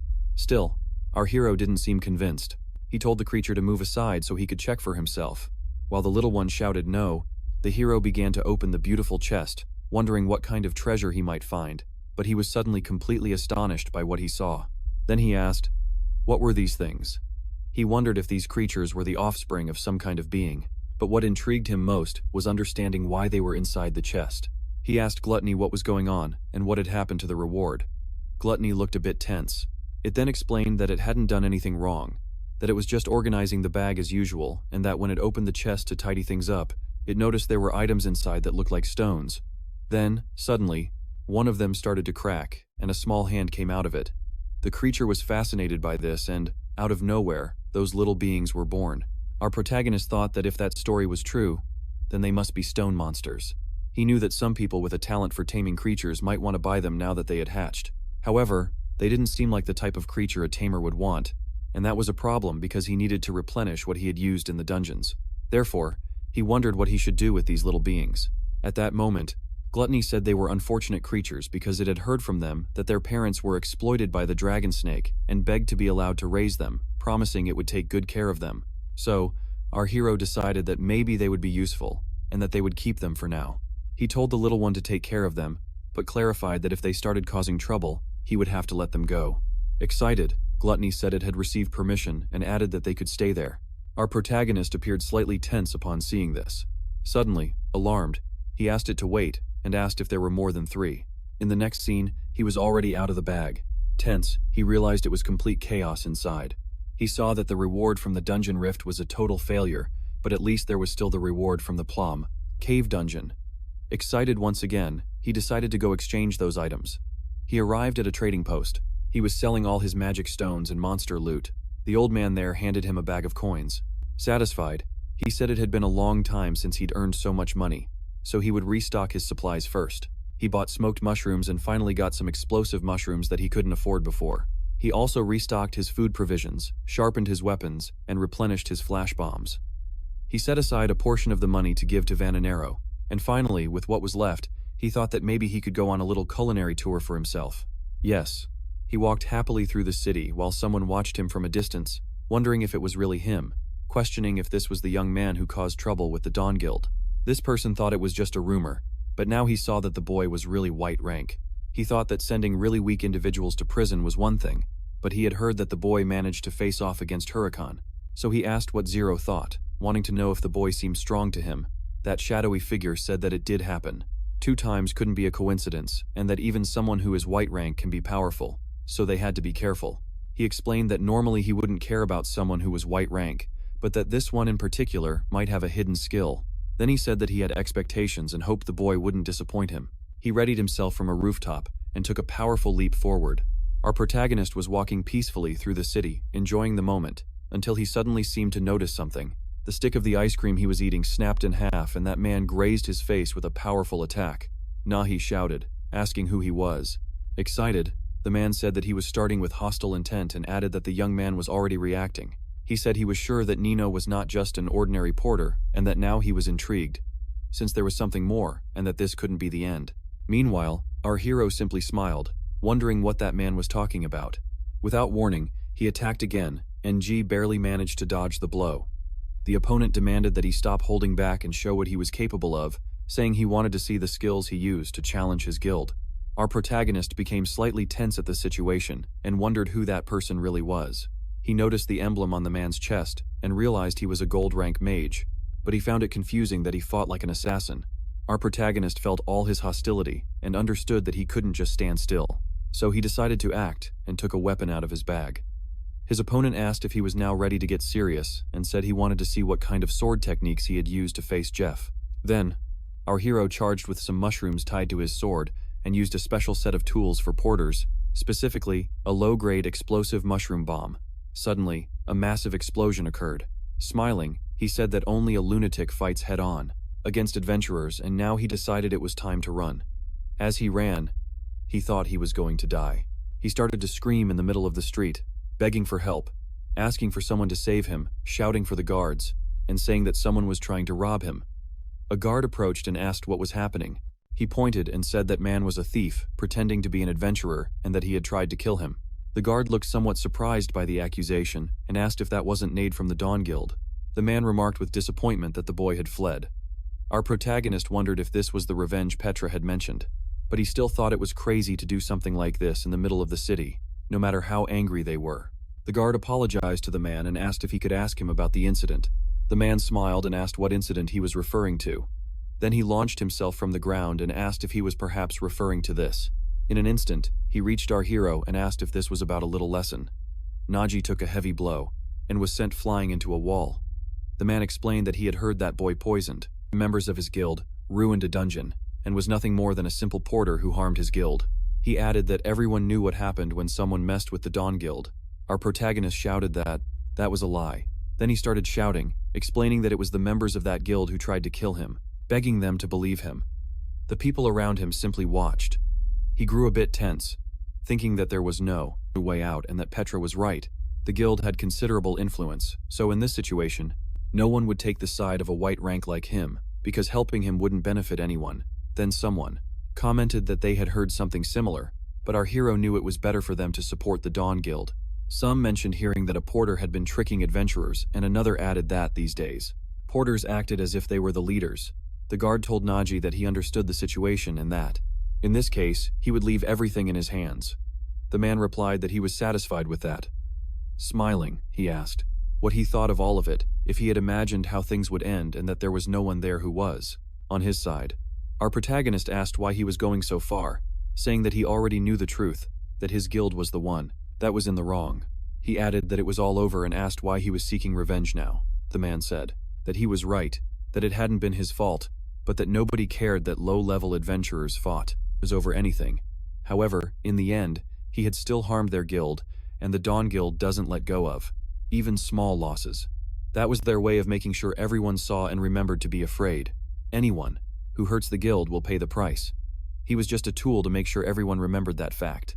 But he told him not to worry, because he wasn't going to kill him. He explained that he wore the medal of the last man he killed, but that it would be a waste to carry a white medal, since there was no prestige in showing it. So that day, he was just going to mark him so that every time people saw the scar on his face, they would remember what happened that day. Then he activated one of his assassin skills and lunged at our hero. He used a cross-shaped slash that almost hit him. He thought there was no one there who would be on his side, but suddenly that attack hit something. He thought he was just seeing things, but a woman appeared in front of him. She ordered the man to lower his weapon. She explained that he belonged to the Twilight Wind Guild, and added that from that moment on, any attack against him would be considered an attack against them. G was walking through the empty city streets, followed closely by his shadow. That thing asked him if he was really okay with leaving things like that. It said that this wasn't the outcome their guild would have wanted, but the man explained that there weren't many options. Facing Agnesa wasn't in his plans. He stated that even if he had faced her alone, it wouldn't have been a big deal, but someone had already taken care of Agnesa's debt. He then added that even so, in the end, the whole thing left him with a feeling of emptiness because he expected the kid to do a little more. For a porter, he was above expectations, but a porter was still just that, another insignificant guy. Of course, things ended abruptly, but after being chased like that, he was probably really shaken up, and his shadow agreed. The man smiled slightly as the shadow asked what else there was, and then a small cut appeared on the man's face. He wondered how that happened, if it was Agnesa who managed to hit him, but his shadow asked if he hadn't noticed yet. It told him to do something slowly. He should retrace his steps step by step so he could remember what had happened. It told him to think back to the very first moment he encountered him. Meanwhile, Nji began to remember the attack he made as our hero was dodging up to the moment when the kid pulled the weapon from his backpack. The shadow said that the moment Nji thought he had finished him, that exact moment when he believed it was all over, it said that Nji thought the kid had completely given up. He remembered that X-shaped/aimed directly at the kid. Then the shadow continued, saying that the kid did something that showed he hadn't given up and had been waiting for that opportunity. Then, our hero pulled a hidden blade from his sleeve, already prepared to counterattack. The shadow explained that even in that situation, he used the fact that Nji was above him and pulled out a hidden weapon. In his memory, our hero stood motionless as the attack approached. At that moment, he remembered that no one in the world would side with a porter and that he had to protect himself. So at that decisive moment, the kid threw the weapon at his opponent. That strike went right past the man's attack and grazed the assassin's face. The shadow asked how many times it had told Nji that the moment you think you've defeated the enemy is when you let your guard down and become vulnerable. The assassin said that he had really let his guard down this time, but he seemed excited and said that was interesting. He added that maybe he would take back what he said about feeling empty. Then he and his shadow seemed satisfied with the result, deciding that they would meet again, with him in person. Moments later, our hero tucked his weapon into his sleeve, thinking that he had prepared that dagger in case he couldn't pull weapons from his backpack, but that still wasn't enough to be a real adventurer. He thought that if Agnesa hadn't helped him, he probably would have been in real danger. He questioned if the Dawn Guild had really sent an adventurer of that level just for some trivial revenge, and he honestly didn't want to cross paths with him again. Suddenly, someone spoke to him, asking why he had that thoughtful expression. Jokingly, he asked if he was scared, saying that after what happened, he would probably be haunted by those memories. The guy explained that that kid was notorious even within his own guild for being a troublemaker. He even controlled a gang of thieves, and the guards turned a blind eye. The stone man laughed and said he had heard a little about the guild, but he didn't think they would stoop so low as to attack someone like that out of spite. Agnesa said she agreed, and that's why she thought they would be safer in a dungeon than staying in the city. That's why she brought them there. She then asked why he didn't at least join the guild for raids, but our hero said he preferred to continue his usual job as a porter. Nahi asked if he didn't feel it was starting to get a little cold. He said it was his first time seeing a cemetery inside a high-level dungeon. This was a B-rank cemetery-type dungeon. One of the guys started to laugh and asked if he was scared, adding that dungeons like this were like a walk in the park for them. He told him to just trust him, the Great Nines, and focus on collecting all the loot while following his lead. Our protagonist thought he wasn't wrong, because even though this was a B-rank dungeon, they had gold and silver rank adventurers, and one above them all. That was the mithril rank member. And having a mithril rank member on a raid was practically overkill, but there was still one concern. In a high-level dungeon like B rank or higher, it was crucial to form a balanced team to overcome the dungeon's challenges, but in their case, they were all warriors, and when a team leans too heavily in one direction, it's difficult to handle unexpected obstacles. Then, suddenly, Agnesa orders them to stop. She comments that it seems the dungeon is giving them a welcome, as a group of undead zombies appears in the area. These creatures watch the group of adventurers, and without showing any concern, the woman prepares for combat. She unsheathes her sword and takes a battle stance. She declares that she will clear the path. Then, with a powerful strike, the undead begin to be cut in half. In the midst of the flames, she looks back upon perceiving something that catches her attention, and more enemies charge towards her position. She attacks them again, and once more, she unleashes an arc of fire in front of her, spinning her weapon, defeating all the enemies surrounding her. 2 or 3 of the monsters can't withstand the fire attack and begin to burn. But then, from within the flames, a gigantic creature emerges. That giant zombie stares intently at the adventurer and lets out a furious roar. Our protagonist comments that for a B-rank dungeon, they're already facing medium-sized monsters right from the start, and Nines enthusiastically cheers the girl on. The monster lifts a huge block of stone and tries to crush her with it. After that, it lunges at the adventurer, but she dodges the attack once again, leaving the creature looking foolish. In the next instant, she's already behind the monster, ready to strike. Then, she activates a magic sword talent called Ignonian. The monster can only watch, unable to react, as she lands her first blow. With a swift movement, she strikes it from behind and then unleashes a series of rapid attacks on the creature, which has no chance to defend itself. The monster roars, feeling all the wounds and the fire. She uses her magic sword skill called Blooming Flowers. In the midst of the flames, a fiery flower blooms and then explodes, dealing massive damage the next instant. The party just watches the whole spectacle of pyrotechnics. Our protagonist says that's mithril level, and everyone watches as if they were seeing a blockbuster movie. Nahi admits that his worries about the team composition were ridiculous. He comments that he has seen many adventurers, but he's never witnessed such a powerful talent. A talent is an essential trait for an adventurer that allows them to use special abilities linked to their class. Each talent varies enormously in capability, and there's one more reason. The reason why adventurers can face such powerful monsters, especially in the mithril rank, is because they master those talents beyond all comprehension. Agnesa says there's no time to hesitate, and that they must move quickly before those things resurrect. Then she starts running ahead. Resurrection is the major difference between graveyard-type dungeons and other types of dungeons. The monsters in these dungeons are usually considered weak compared to others of the same rank, but the difficulty lies in the fact that these creatures can resurrect no matter how many times they're defeated. So the monsters you've already defeated will come back to life and relentlessly pursue the adventurers. Therefore, if your pace is too slow, you can easily end up surrounded on all sides, which makes your chances of clearing the dungeon very low. And that's the reason why a priest is normally included in the party, someone who can perform permanent eradication or use holy water. Both are crucial, but also expensive. That undead creature that had been defeated lets out a furious scream as it resurrects. Nines comments that the revived monsters have already caught up to them. He points out that he told her they should have brought Poro, and our hero asks what he means. He explains that there's a priestess in their guild who is like a permanent resident. He says she's a demon in disguise, and that she always demands gold for anything she does. She always demands an absurd amount of gold to join expeditions.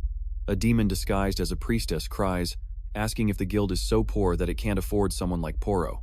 Agnesa tells him to save his complaints for later. She says she'll take care of the enemies coming from the front and asks Stone to slow down the others, the creatures coming from behind, and tells the adventurer Nines to just stay back and watch, maybe cheer them on or something. Our protagonist asks if Nines isn't going to fight, and the guy seems a little embarrassed. Then, he starts talking about his weapon, saying that he ended up leaving it behind. Hearing that, our hero looks at him in disbelief, but the guy justifies himself by saying everything was very rushed, so mistakes happen.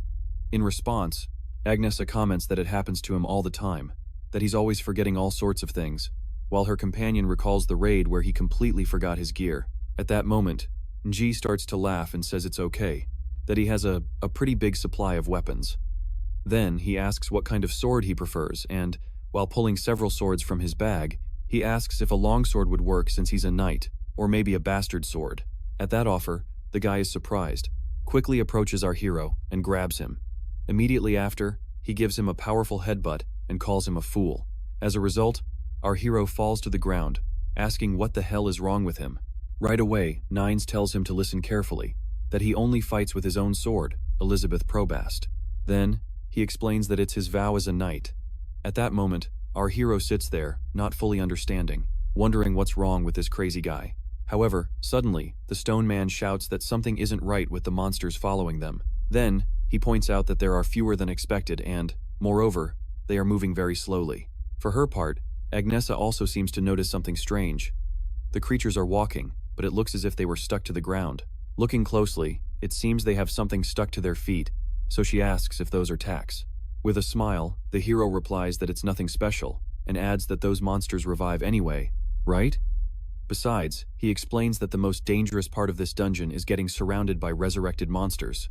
While they could kill them again, that would only slow their progress. For that reason, he used a porter's tool, a trap to keep them slowed down. Then, he says that's why he placed those tacks along the path as they advanced. He confesses that he thought it was a crude tool that wouldn't help much.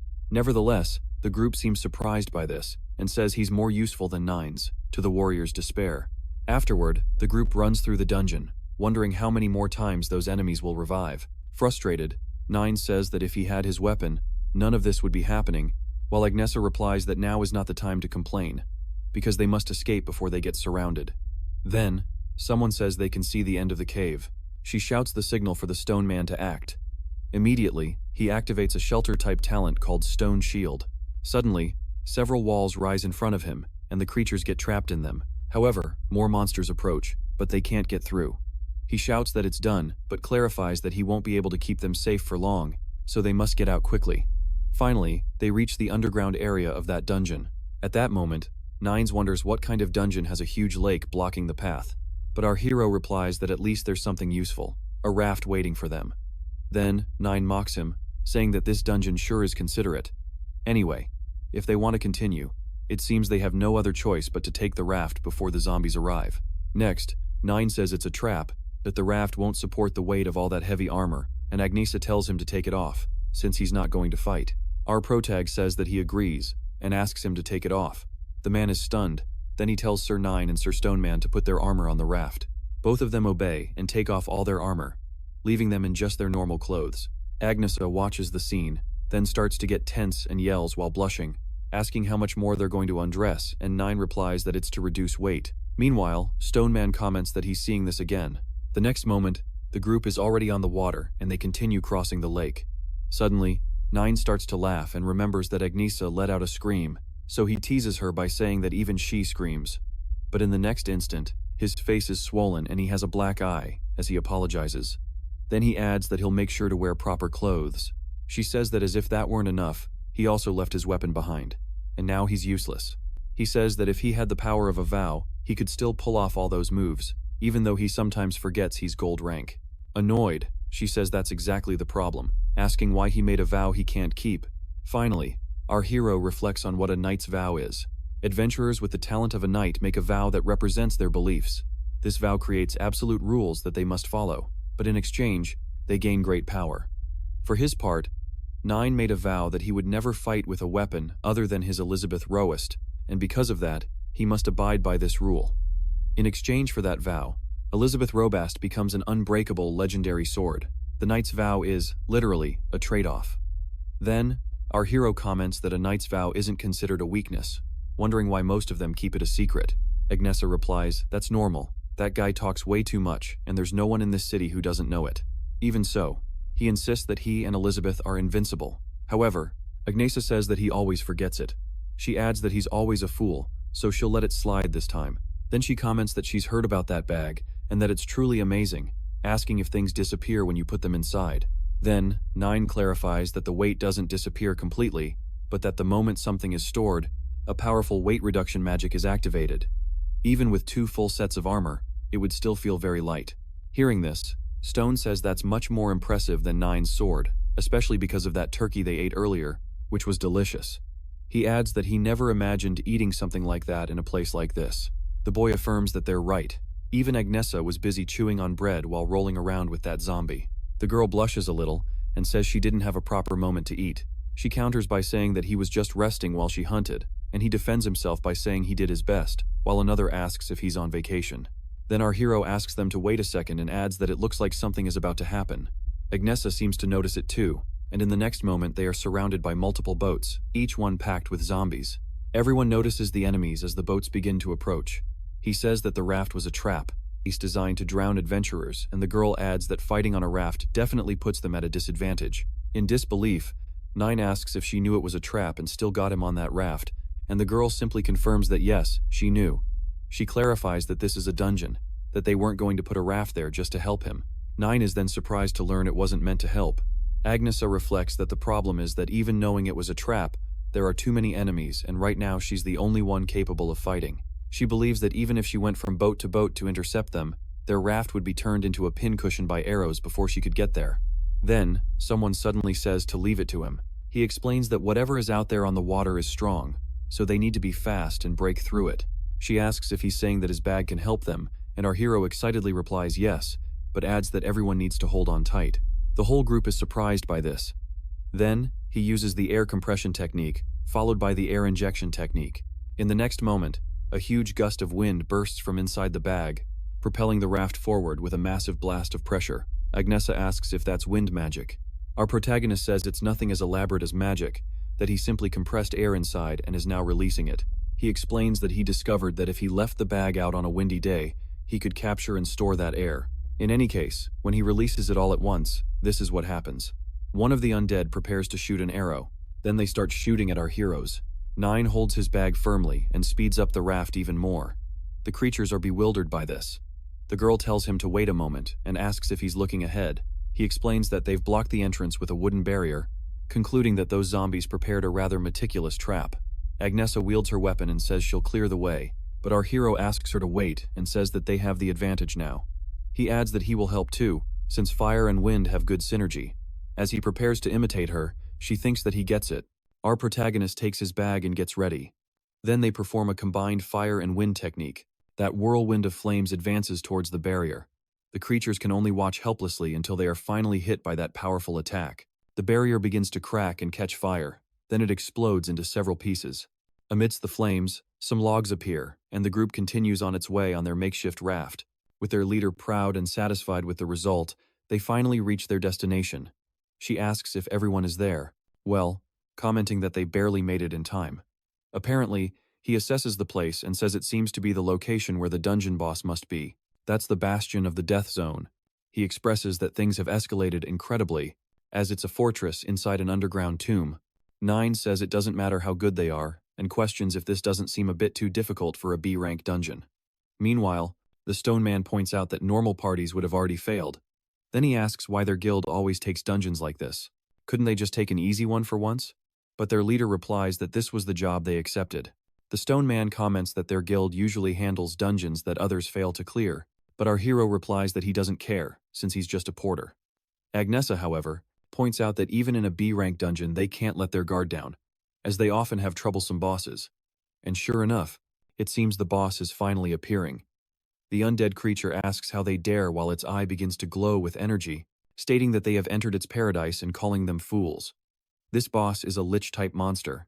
Nines asks if they're serious, that there's a Lich in a B-rank dungeon, and says that this is just their typical bad luck, while his companion mentions it's the first time he's seen one. This type of monster belongs to the mage category, and enemies like this usually come with many unpredictable factors. She thinks she's already spent a lot of energy fighting alone so far. Therefore, she unsheathes her weapon thinking she must take it down before something unexpected happens. Then she leaps towards the creature, which simply watches her with a smile. Most undead monsters are irrational and blindly attack their prey, but this one just watches because a Lich is different. It's a creature that seeks knowledge even after death, and in that instant it was analyzing Agnesa, quickly understanding that she made a deliberate frontal attack to protect her allies behind her. Then, she strikes it with fire, and at that moment it finds its answer. The girl is surprised to see the creature disappear, and something begins to materialize above them. The elite Lich now floats, appearing above the group, calls them foolish creatures and, using its power, orders them to become its servants. Agnesa yells for them to get out of the way. Then that crimson energy expands. Our protagonist can't believe what he's seeing and, in front of him, the energy and chains spread throughout the room, forming a powerful magic attack, as he thinks they might be facing the worst possible scenario in this dungeon. Suddenly, Agnesa stops and begins to smile strangely. Our protagonist realizes she has just become an enemy.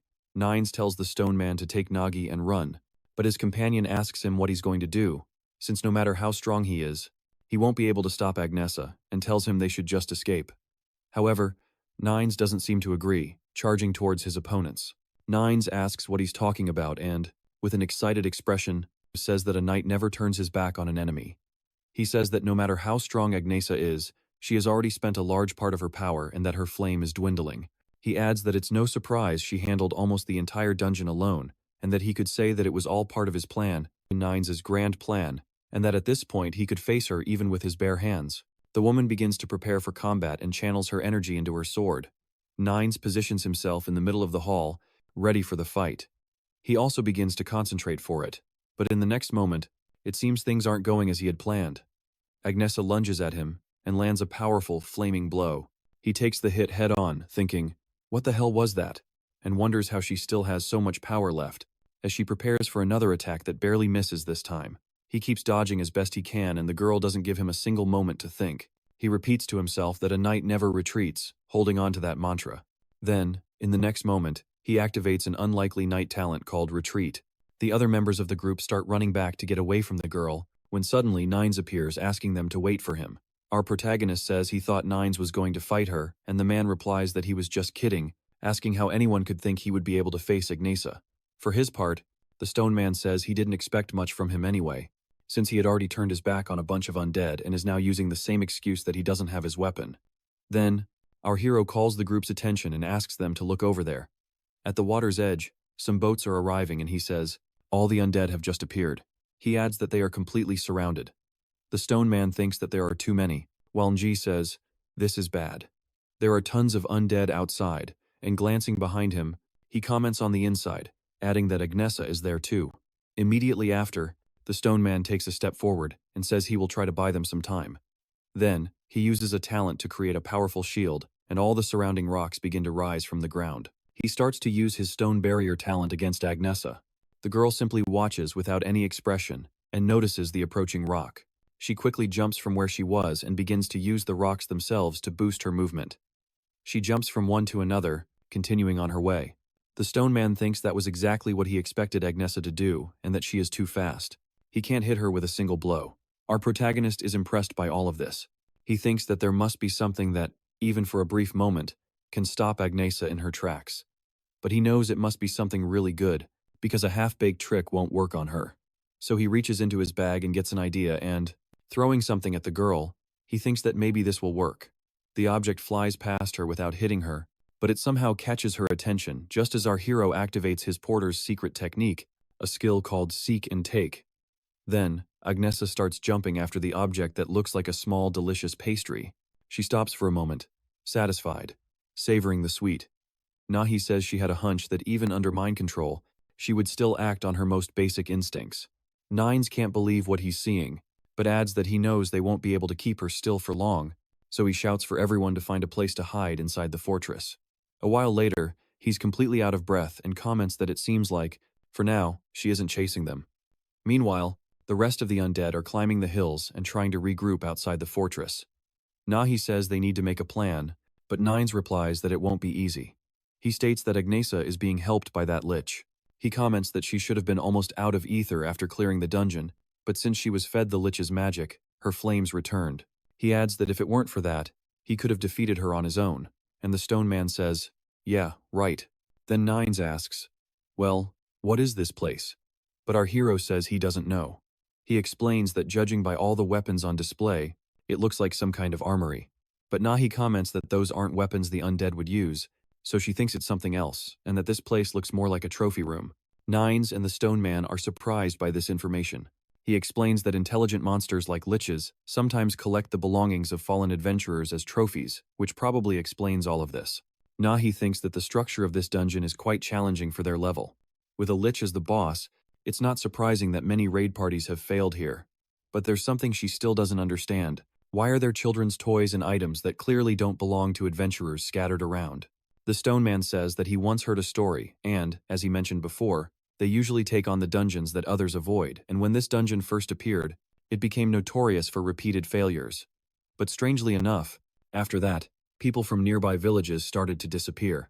He continues, saying that they didn't notice anything unusual while they were exploring this dungeon. But then there's this.